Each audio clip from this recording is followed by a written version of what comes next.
di titik itu debt collector datang berjilid-jilid gitu kan. Terus kemudian bolak-balik, aktivitasnya itu cuma bolak-balik ke pengadilan, laporan polisi, itu aja udah tiap hari. Nggak tentram. Gitu. Ini kalau ada bel nih ting tong, pasti udah langsung wah gitu. Itu anak Stress. berapa? Anak 3. Oh, udah 3 anak, Masya Allah. Anak 3 mau 4 ya waktu itu. Nah, pada saat itu hampir bunuh diri. Karena saking nggak kuat. Saking nggak kuatnya. Gitu, saya teriak sambil naik mobil 170 km gitu. Setelah itu habis ngajar-ngajar Ustadz apa? Iya, akhirnya saya setelah sambil ngajar, sambil ngeliat peluang, akhirnya saya buka toko keramik. Ada sambungannya Ustadz sebenarnya. Jadi kan itu motor dijual 10 juta ya waktu itu. Terus kemudian sebagian dibeliin tiket saya, terus ada uang kan masih nih, ya kan 9 juta. Ini diapain ya nih uang ya gitu kan, motor udah kejual soalnya. Ini uang diapain? Kalau didiemin aja pasti habis gitu kan. Akhirnya cari-cari peluang usaha gitu. Toko keramik. Keramik apa? Keramik lantai. Jualan keramik lantai. Karena bapak tuh punya material. Ya ada channelnya lah buat ke pabrik gitu. Karena kan modalnya murah karena cuma display aja. Modal display. Udah setelah 1 tahun jadi toko keramik gitu. Terus ngelihat ada kontraktor, enaknya jadi kontraktor gitu kan. Akhirnya jadi kontraktor tahun depannya. Cuma kan kontraktor itu ada kontrak baru ngantor. Gitu. Mikir ada teman-teman yang jadi developer gitu. Akhirnya jadi developer. Punya bisnis perumahan. Bangun perumahan di Jakarta, di Depok. Oh, di Depok. Di Depok. Nah, itu pernah sempat 1 tahun itu 400 unit rumah terbang. Setahun 400. Masya Allah. Rumah itu harga banyak berapaan? banget. Itu harga-harga 200-an sampai 300-an. Pada saat itu zaman ya. itu. Nah, sempatlah waktu itu ya puluhan miliar masuk ke rekening. Berubah jiwanya gitu. Udah mulai sombong, nyakitin orang.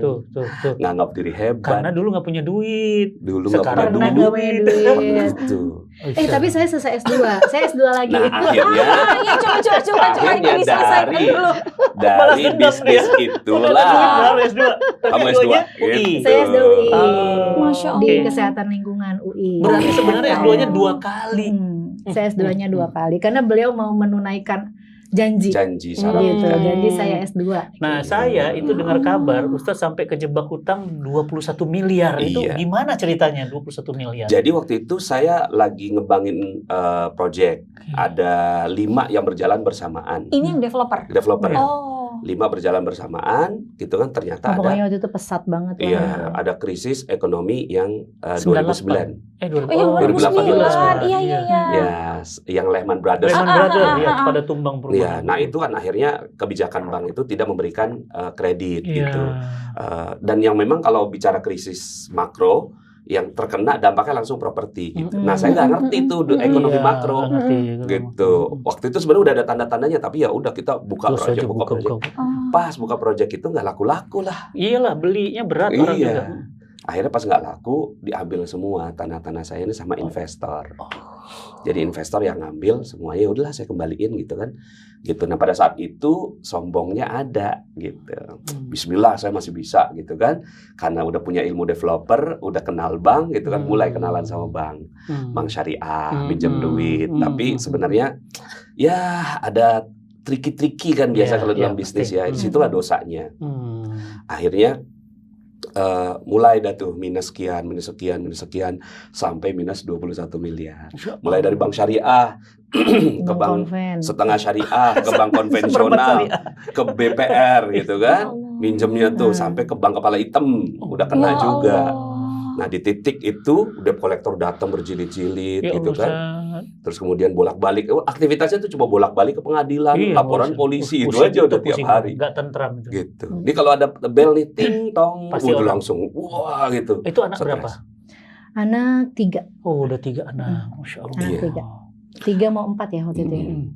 Nah, pada saat itu hampir bunuh diri. Karena saking nggak kuat. Saking nggak kuatnya. Gitu, saya teriak sambil naik mobil 170 km gitu. Itu dari Jakarta menuju Merak. Karena saking beratnya tekanan. Nggak kuat. Itu udah bener kata Al-Quran tuh ya. Orang-orang yang makan riba itu seperti kerasukan setan. Saya benar-benar kerasukan setan pada saat itu. Gitu kan. Gitu. Nah pada saat itu astagfirullah gitu. Masih ada lah sedikit tuh ilmu-ilmu agama dari orang tua dari awal tuh. Astagfirullah gitu. Itu takut, itu bukan karena takut mati. Takut kalau nggak mati gimana. Kan nambah persoalan gitu. Nah di titik itulah akhirnya saya diantar sama bapaknya beliau tuh ke gurunya. Guru lagi yang ngerti. Guru lagi. Apa nasihat beliau, Ustaz? Ya pada saat itu, udahlah Nas, kamu kok stres banget gitu. Nih saya antar ke gurunya papa gitu. Pas diantar ke sana gitu kan, kata Kiai itu, kenapa kok gelisah banget gitu. Kan kamu dulu hidupnya pernah ajaib gitu. Saya Kiai, iya kamu hidupnya pernah ajaib, nggak beli, nggak nyicil, nggak kredit, tapi dapat barang secara ajaib. Ingat nggak? Saya Kiai, iya kamu gitu. Nggak ingat, pulang dulu. Pulanglah saya, pulang coba mikir. Karena saking stresnya udah nggak ingat. Iya udah nggak ingat tuh semuanya. Itu tahun 2010 gitu ketemu Kiai.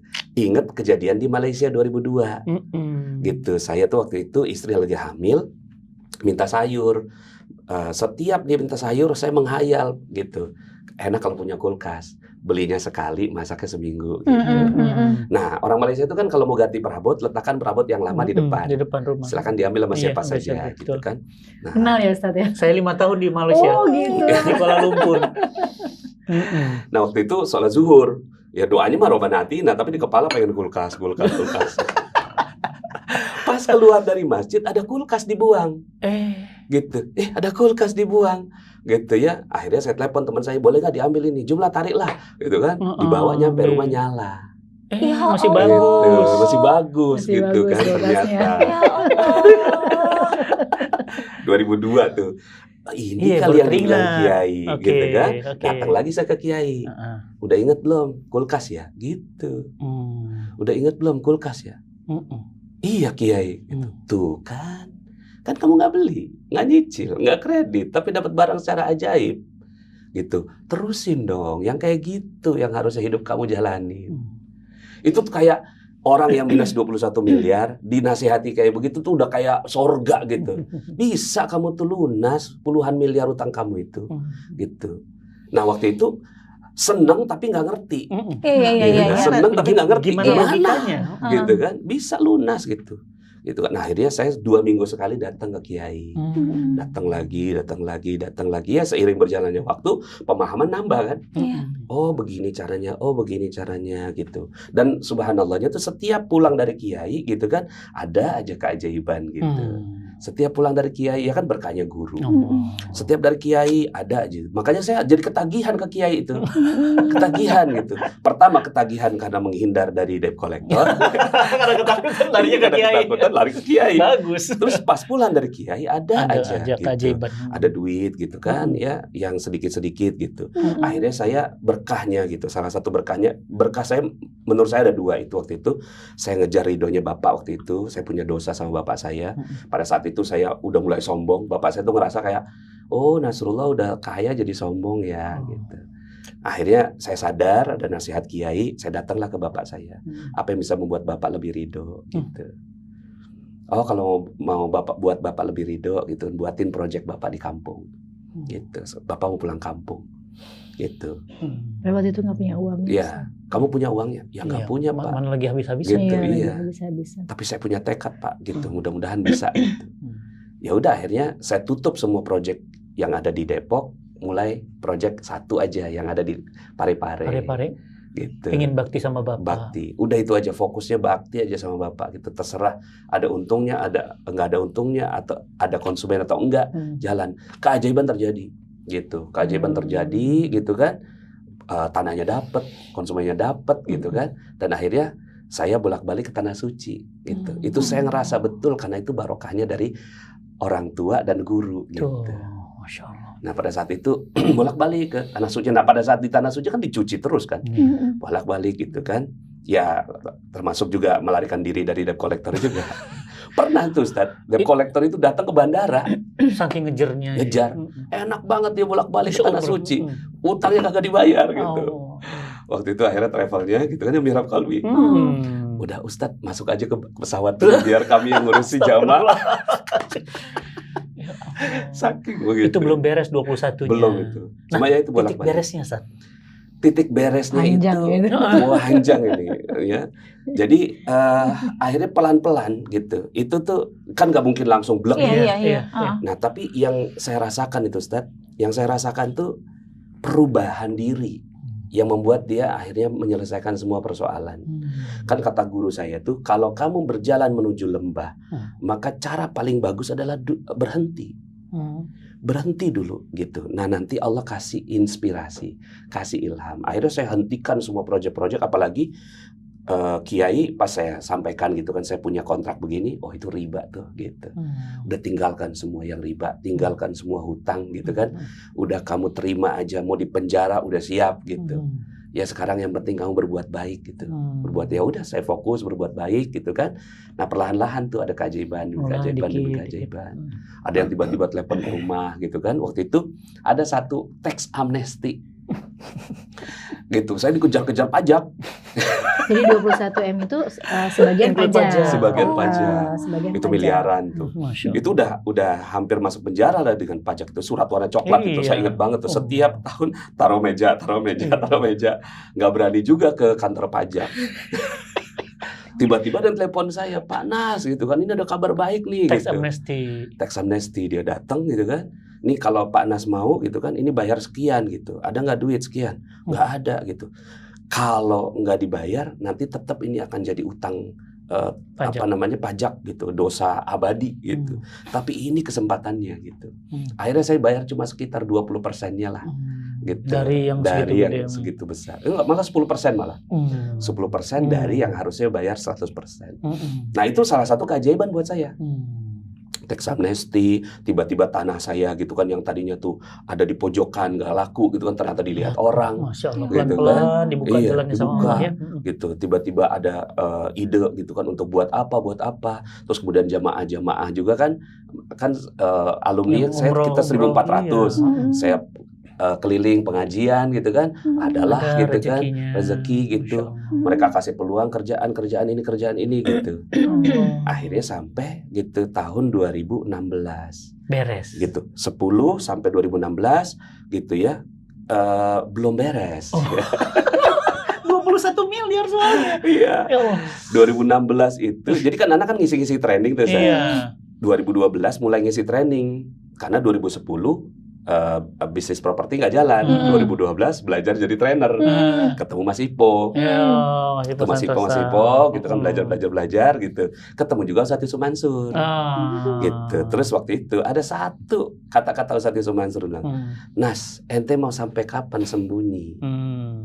Ana juga bikin buku. Emang ente kira Ana udah lunas? Dia bilang gitu. Ada satu buku beliau tuh, cara cepat lunas utang. Iya benar. Cara cepat lunas utang. Emang ente kira Ana nulis buku itu, Ana udah lunas? Ternyata kita sama. Belum lunas gitu. Udah ente bergerak. Gitu kan. Makanya bagi Ana Masya Allah gitu. Setiap ada, itu juga Ana selalu datang ke Ustadz Yusuf Mansur. Gitu. Ente bergerak, berbuat baik, bikin buku. Gitu. Buku apa yang ente bisa bikin? Gitu. Udahlah kita kenal sama Mas Ipo Santosa, dimotivasi untuk bikin buku sama Ustadz Yusuf Mansur. Lengkap. Akhirnya ya udah gitu kan. Waktu itu saya kirim naskah ke Mas Ipo Santosa, gitu kan. Beliau yang bikin buku gitu. Saya belum pandai dalam menulis gitu. Nah, tahun depannya baru kayak gini lah, nulis buku tuh kayak gini polanya. Ya udah gitu. Kan saya dulu nulis majalah. Beda pola. Ini menulis buku. Dan buku motivasi inspirasi ya, bedanya ininya ya. Gitu. Akhirnya udah semua pengalaman saya saya tuangkan di situ walaupun belum lunas. Belum 2016 tuh. Lunas banget itu sekitar rezeki ya? Iya. Akhirnya jadi buku Rahasia Magnet Rezeki. Lahirlah Magnet Rezeki. Magnet Rezeki. Yang itu berdasarkan kisah pribadi. Nah, jadi di buku Magnet Rezeki itu awalnya bersama Mas Ipo, gitu ya, buat buku tentang Magnet Rezeki. Patennya juga trainingnya. Betul, patennya masih atas nama Mas Ipo. Magnet Rezeki. Makanya Masya Allah di guru-guru saya luar biasa. Gitu. Mas Ipo guru saya. Jadi patennya masih atas nama Mas Ipo gitu. Cuma saya minta izin, Mas Ipo boleh nggak saya melanjutkan gitu. Jadi waktu itu kan basis buku Magnet Rezeki itulah saya akhirnya bisa ngisi kemana-mana dengan nama Magnet Rezeki. Iya. Dan saya udah baca bukunya itu Abi udah baca, itu sudah cetakan ke 79. Iya, 79. Ya Allah. Iya, super mega bestseller itu. Iya. Sampai sekarang udah 85 Zat. Masya Allah. Cetakan ke 85. 85 cetakan. Iya. Makanya sekarang dikenal dengan Ustadz Nasrullah Magnet Magnet Rezeki. Rahasia Magnet Rezeki. Menarik rezeki dahsyat dengan caranya Allah. Ini waktu saya baca sudah ke 79 dari 2016 sampai 2024 79, sekarang sudah 85. Iya. Berarti mungkin sudah jutaan. Setahu saya 500.000. Oh, belum 7 juta, tapi sudah 500.000. Masya Allah, bisa belum bajakannya. Iya. Kalau itu sih agak susah ya. Jadi buat teman-teman yang mau punya ini bisa ikut trainingnya juga. Sekarang ada training, saya lihat ada training public training gitu. Nah, ini saya bikin buku ini ya untuk berbagi, itu 100% royaltinya buat sedekah. Gitu. Ya, alhamdulillah.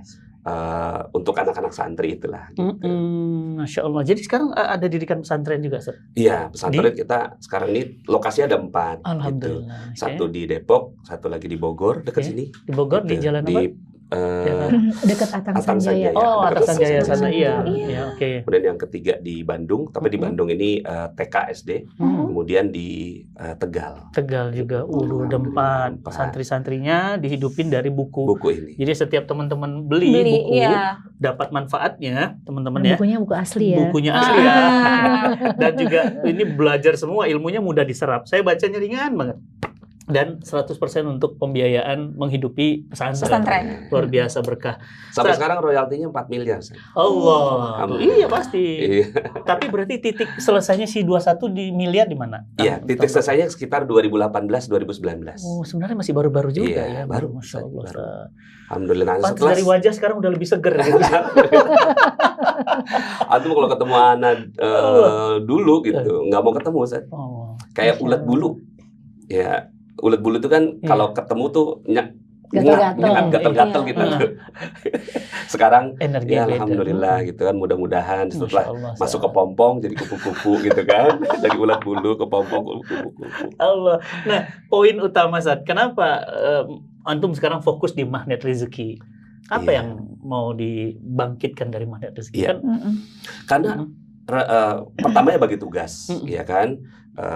Macam-macam lah gitu kan, dakwah di bidang Quran, tasawuf gitu kan, akhlak, akidah. Saya memfokuskan diri di rezeki. Pertama karena kisah hidup saya yang seperti itu, ujian-ujian hidup gitu kan.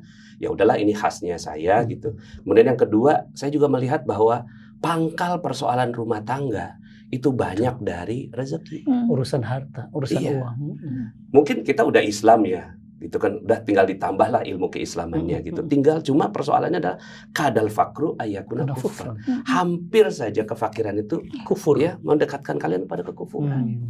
Nah, makanya akhirnya ya udahlah, bismillah saya memfokuskan diri di bidang rezeki ini gitu.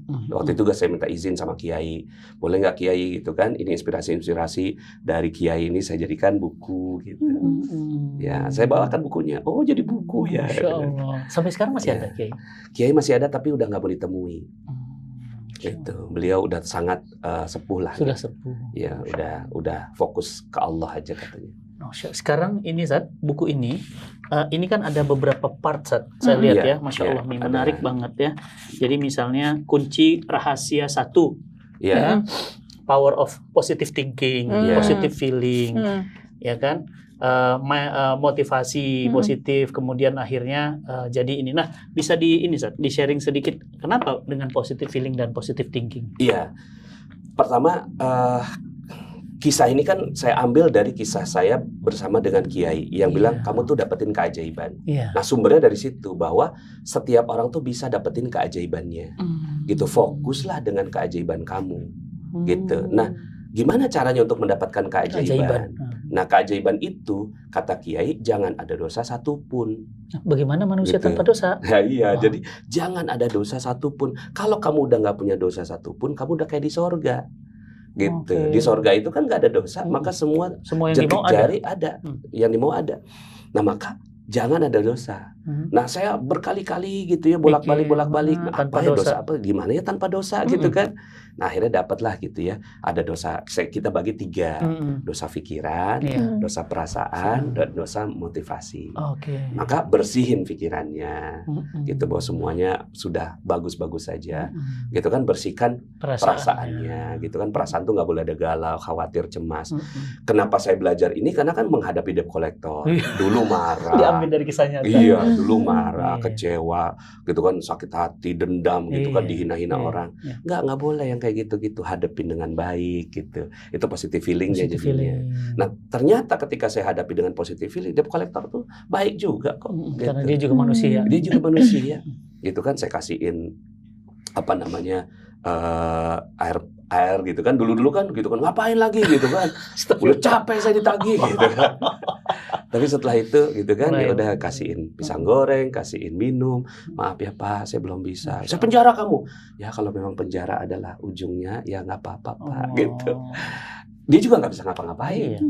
Nah akhirnya ya positive feeling itu betul-betul kita latih, kita asah supaya gitu persoalannya selesai, gitu. Plus positive motivation. Nah pernah waktu itu tuh, Jomi ceritain yang aku dikepung 20 debt collector. Ya Allah. 20? Enggak, jadi rumah? waktu itu saya tuh lagi hamil, lagi hamil, terus kemudian itu hampir setiap hari itu ada yang ngebel, kalau nggak debt collector konsumen yang marah. Konsumen yang marah karena kita itu tinggal di perumahan yang kami bangun sendiri. Jadi kalau konsumen mau komplain, tinggal datang ke rumah komplain gitu. Jadi bagi saya juga waktu itu tuh bener-bener kayak, aduh pokoknya nggak berani keluar, nggak bisa ketemu sama ibu-ibu gitu ya, ibu-ibu tetangga komplek tuh masya Allah lah luar biasa. Nah pada saat itu pernah saya kaget banget gitu kan, aduh masya Allah ini kok orang-orang ini semua gitu kan datang ke rumah gitu. Dan ya kan kami di rumah perempuan semua kan gitu. Terus alhamdulillahnya rumah orang tua saya itu dekat gitu. Terus saya telepon lah bapak saya. Saya bilang, waktu itu saya bilang sama Abi gini, Bi ada debt collector ke rumah banyak banget. Aku bilang gitu. Abi jangan ke rumah ya. Aku bilang gitu. Jangan pulang. Abi jangan pulang. Saya bilang gitu. Abi jangan pulang karena saya nggak tahu kalau misalkan suami saya pulang, gimana gitu kan? Saya nggak tahu gitu. Tapi saya nggak bisa menghadapi mereka sendiri gitu. Akhirnya saya minta tolong sama bapak saya pada saat itu. Saya bilang, Pak minta tolong dong, di sini ada banyak banget orang-orang seperti ini gitu kan. Terus akhirnya alhamdulillah bapak saya datang dan bantu saya menghadapi debt collector itu. Yang bikin saya terenyuh tuh, dia telepon kan, Bi jangan pulang gitu kan. Ini ada debt collector banyak gitu kan. Biar aku hadapi gitu. Itu tuh kayak ya Allah istri saya lagi hamil tua gitu. Itu tuh malam itu saya di musola nangis aja gitu. Ya Allah saya kayak nggak berdaya ya Allah gitu. Cuma kayak gitu perasaan nggak berdaya tapi dulu marah. Sekarang udah nggak bisa marah. Sampai udah nggak boleh marah sedikit pun gitu terhadap takdir Allah gitu, terhadap orang yang yang kejadian seperti itulah. Gitu. Jadi ya pada saat itu ya Allah aku nggak berdaya, maafkan aku yang salah gitu. Nah pada saat itu ego saya dijatuhkan sejatuh-jatuhnya dan saya merasa bahwa salah satu yang membuat rezeki kita tertahan tuh ego, gitu. Egonya tinggi banget pada saat itu saya. Nah pada saat itu ya udah Allah habisi saya sampai ego saya sangat rendah. Nah pada saat itu saya ketika ditelepon istri saya, ya Allah saya kok gak berdaya sekali ya, gitu. Cuma ya pada saat itu kesombongan hancur sehancur-hancurnya itu ya. Hancur. Itu yang saya maksud dengan positive feeling. Positive feeling gitu kan. Ya udah nggak boleh marah Nas gitu kan, nggak boleh kecewa, nggak boleh sakit hati, nggak boleh galau gitu. Nah waktu itu zikir aja, tarik nafas dalam-dalam. Ya Allah lindungi istri saya ya Allah, lindungi anak-anak semuanya, anak-anak semua perempuan ya Allah. Gitu. Ya gitulah saat itu yang teman-teman ini semua rasakan saat. Iya. Rame DM ke saya saat. Jadi saya mencoba nyerap rasanya antum. Tiap hari saat DM saya tuh rame banget karena saya mungkin teman-teman tahu ya, saya bangun masjid, bangun pesantren, bangun seakan-akan tuh saya banyak duit saat. Iya. Padahal itu mah uang umat. Iya, titipan. Jadi mereka itu saat sampai tolong saat saya hampir bunuh diri. Jadi banyak sekali saat tolong saat saya dijebak utang. Begitu ditanya, jauh dari 21 miliar saat. Iya. Kadang-kadang cuma 2,1, Iya. 21 juta. Tapi mereka bilang, saya bingung, saya tolong saat. Dan ini sudah kejaran kesekian. Jadi saya jadi ngerti ya kenapa kemudian kita taat sama Allah itu mendatangkan ketenangan ya. Riba itu mendatangkan keharaman. Sakitnya kayak gitu. Saya berutang saat. Saya juga dikejar-kejar saat. Saya juga pernah dimaki-maki orang. Tahu rasanya. Tapi saya nggak bisa ngebayangin 21 miliar tuh. Berat itu saat. Masya Allah. Pernah pada posisi itu Pak Anas benar-benar nggak bisa ngapa-ngapain gitu. Jadi kan awalnya itu ketika ada amanah gitu ya, kita menyebutnya hutang itu amanah gitu. Ketika ada amanah itu numpuk tambahnya kan. Itu akhirnya, dalam perenungan, saya punya utang, nggak boleh. Apa ya? Oh, saya punya amanah. Jadi memposisikan diri itu. Saya nggak mau posisi di bawah. Positive feeling itu. Oh, saya punya amanah. Iya, saya punya amanah. Amanah itu kan kayak saya dipercaya loh. Iya, kalau hutang kan energinya rendah. Itu ya dibuat. Iya, di switch gitu. Jadi nge-switchnya dengan kata-kata gitu ya. Nah, waktu itu saya ingat banget gitu ya, Pak Nas pernah berada pada posisi di mana ya udah nggak ada yang dilakukan gitu. Saya tuh sambil bilang, Bi usaha apa kek? Aku bilang gitu kan. Bi usaha apa kek? Kita lagi kondisi kayak gini. Abi usaha apa? Terus Pak Nas bilang, ya Abi usaha apa? Gitu. Abi udah kesini semua mentok gitu. Semakin Abi berusaha, kok semakin besar gitu amanah kita gitu. Seperti itu gitu kan. Jadi akhirnya Pak Anas tuh benar-benar ya udah nggak melakukan apapun, udah fokus aja ke Allah akhirnya gitu, fokus ngaji, fokus menghafal gitu kan, fokus melakukan semua perbuatan baik, udah fokus ke situ. Saya ngeh banget gitu fase itu gitu, fase dimana emang kita udah gitu, kayak juga nggak tahu apa yang harus dilakukan, ya udah kita serahin aja sama Allah. Ya Allah gitu. Tapi Umi ya kalau udah nikah kan masalah suami adalah masalah kita juga ya. Betul. Kalau dari sisi Ustadz itu, kalau dari sisi Umi sendiri, gimana Umi melihat amanah yang besar ini? Dan gimana Umi juga bisa survive dengan batinnya Umi sendiri kan gitu. Ustadz kan tadi juga berjuang dengan hatinya sendiri gitu ya.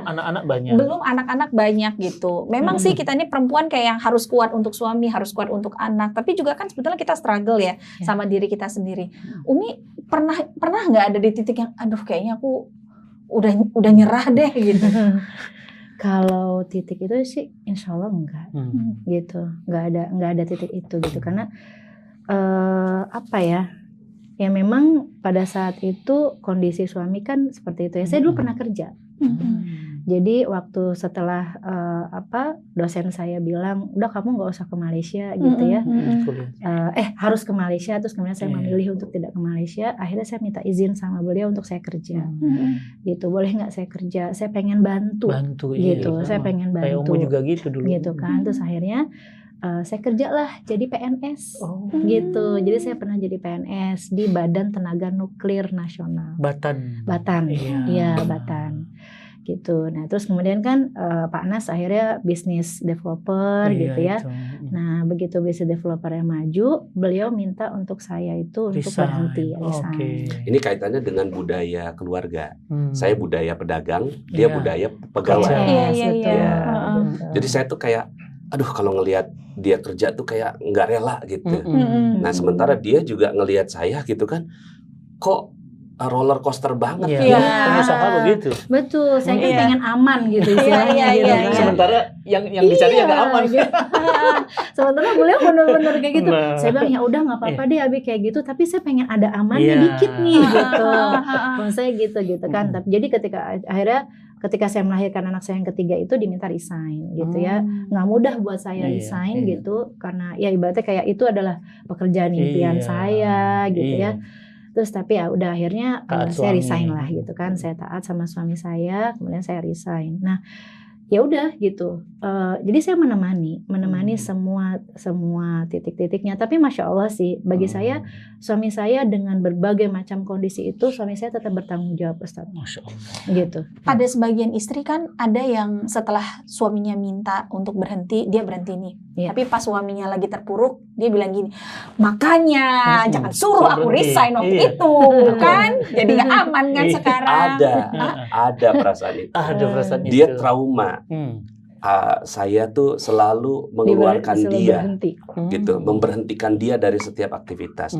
Udah senang-senang di Indonesia, suruh ke Malaysia. Udah senang-senang di Malaysia, suruh ke Indonesia.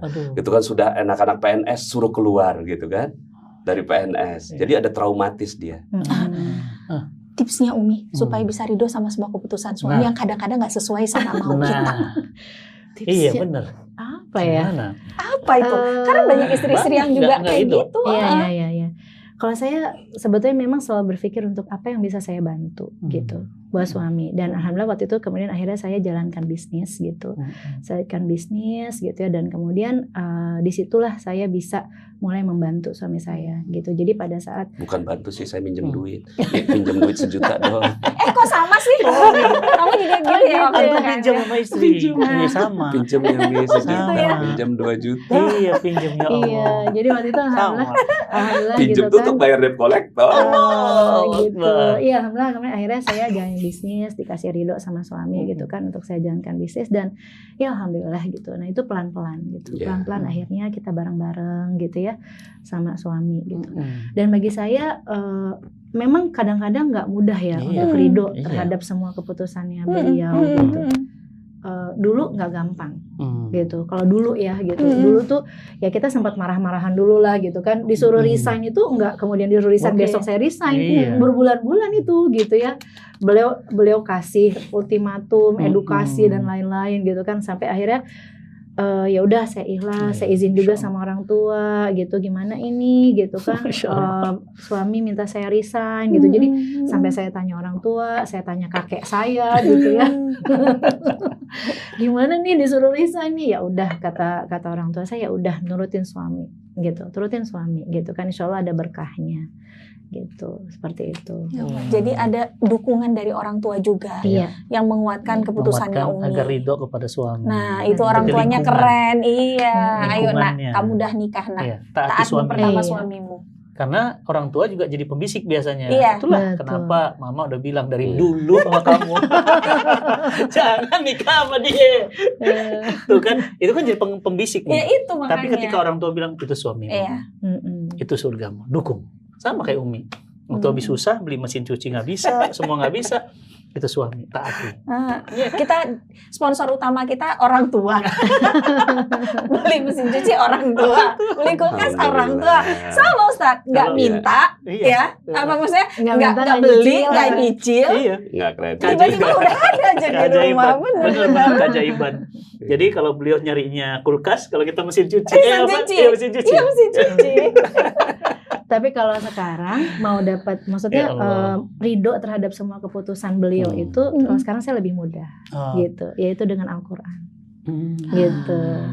Jadi kalau kita ada yang namanya, ya kalau di Magnet Rezeki itu ada ilmu Garputala namanya, gitu kan. Jadi kalau misalkan lagi ada sebuah persoalan yang besar gitu, buka Quran, tanya pendapatnya Allah, gitu. Jadi saya kadang-kadang nih, misalkan kan proses kita namanya suami istri pasti berantemnya mah ada lah ya, pasti. Perbedaan pendapat gitu. Kalau dulu tuh ya kalau saya masih egois juga gitu kan, ya kalau berantem ya mungkin perlu sekian lama dulu baru bisa rilis gitu ya. Kalau sekarang berantem nih malam nih misalnya, ya saya sholat taubat, saya buka Quran gitu. Nah dari situlah kemudian saya dapat nasihat dari Allah gitu. Dan udah setelah itu rilisnya tuh bisa lebih cepat gitu. Ridho terhadap semua keputusannya beliau gitu kan. Ya kalau keputusannya beliau, ridhonya beliau itu adalah keberkahan buat saya. Gitu. Gitu ibu-ibu. Ini luar biasa obrolan dari mulai jatuh bangunnya Ustaz Nasrullah. Jadi kita sudah mengcapture banyak pelajaran berharga. Ada kesombongan di sana, ada kerja keras, ada pertolongan Allah, pantas namanya Nasrullah. Pertolongan Allah untuk beliau terus dan keluarga. Masya Allah Ustaz, ini inspirasi yang luar biasa. Buat teman-teman, saya rekomendasikan banget harus punya bukunya yang asli, ya. Dan belikan hadiah buat sahabat, keluarga yang mungkin kita nggak tahu ya jalan hidayah orang sedang mengalami hutang, kegalauan. Mudah-mudahan pas begitu baca, ini bisa dilakukan dan jadi jalan keluar. Jadi pertolongan Allah, Nasrullah. Ustaz, Umi makasih banyak. Ini hari ini kita dapat pelajaran berharga banget. Dari mulai indahnya pertemuan, indahnya cinta pertama, sampai kemudian Allah bimbing hari ini dengan 6 putri. 6 putri semua. Ada yang sudah menikah? Belum. Ada yang sudah siap menikah? Nah, ada. Siapa tahu kita besanan. Ya, siapa tahu mungkin juga ada teman-teman yang mau ngelirik, ya silakan. High quality akhwat. Iya, paling besar 23 tahun. Sudah di atas alif. Iya, anak saya 19 tahun. Yang pertama lulus dari UI. Yang kedua Unpad. Yang ketiga ITB. Anak-anak salihah semua, Masya Allah. Sudah selesai semua yang 3. Yang pertama, yang 2 lagi masih kuliah. Yang kedua skripsi, yang ketiga baru masuk. Paling kecil? Paling kecil 6 tahun. Masih ada yang di masih ada di Insya Allah. Terima kasih Ustadz, teman-teman semuanya. Banyak pelajaran yang kita bisa dapatkan hari ini. Jangan lupa diklik tombol share-nya, dibagikan. Kalau banyak pelajaran, tolong beri ini informasi kepada yang lain. Mudah-mudahan jadi energi dan jalan pertolongan Allah ya. Ustadz Nasrullah, terima kasih Umi. Masya Allah. Jazakallah khairan, Ustaz. Terima kasih juga sudah diundang ke sini. Abi pingin ikut kelas fullnya. Rahasia matnya rezeki. 2 hari ya Ustadz ya. Ada 2 hari Ustadz ya. Insya Allah. Lagi cari waktu untuk bisa ikut belajar langsung ke dia ya. Mau ikutan juga. Bismillah. Terima kasih Ustaz. Assalamualaikum warahmatullahi wabarakatuh. Waalaikumsalam warahmatullahi wabarakatuh.